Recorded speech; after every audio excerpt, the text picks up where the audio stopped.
Who doesn't love sweets? Sa panahon ngayon, hindi lang ito pang treats, pang kabuhayan pa. Kilalanin ang negosyong nagdadalang tamis sa merkado. Isang cake and pastries business na nagsimula sa simpleng bakery pero ngayon certified success story na. Kasama si Dayan Medina Ilustre dito lang sa Negosyo Tayo.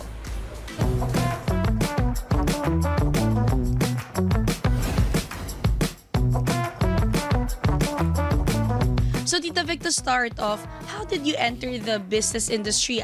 Tita Vic started 2019. But before, I used to have a small bakery business in our village. When the kids are already grown up, no, so wala na akong ginagawa. So naisip ko na lang ano kayang pwede kong gawin para ma-consume ko yung time ko everyday. So binalikan ko yung first love ko, which is baking. And then my kids told me na, Ama, gawin mo na lang business kasi may potential naman yung mga cakes na ginagawa mo.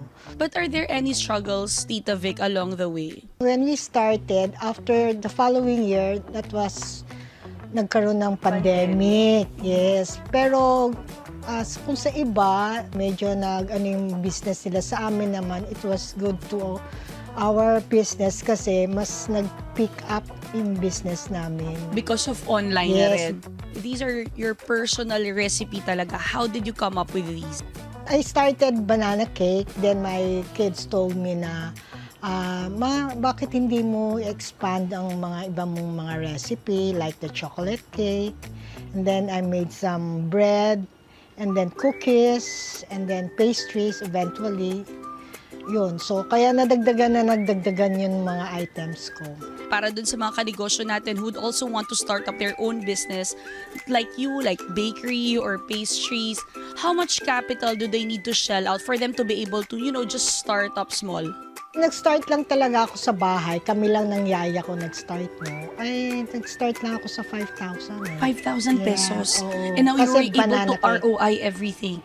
Yeah, oo. What advice can you give, Tita Vic, to those mga kanegosyo natin na nag-aspire to be like you? It is never too late, no? Kahit anong edad ka, bata ka, or matanda ka, if you really have the passion to do what you want to do, pwede kang magtayo ng business.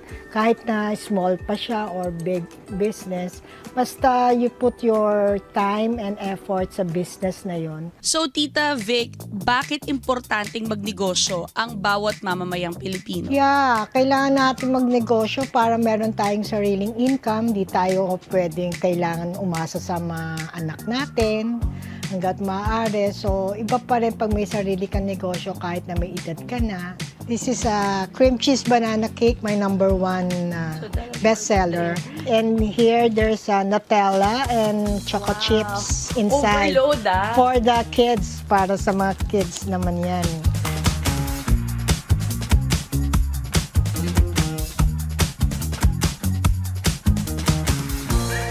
Maniwala ka lamang sa iyong sarili at hindi ka maliligaw ng landas patungo sa iyong mga pangarap. Yan po ang aral na ibinahagi sa atin ng business owner na si Marivic Villegas. Sa susunod po nating pagkikita mga kanegosyo, tuloy-tuloy pa rin po ang kwentuhan natin kasama ang mga nakaka-inspire na business owners. Kaya naman tara, negosyo tayo!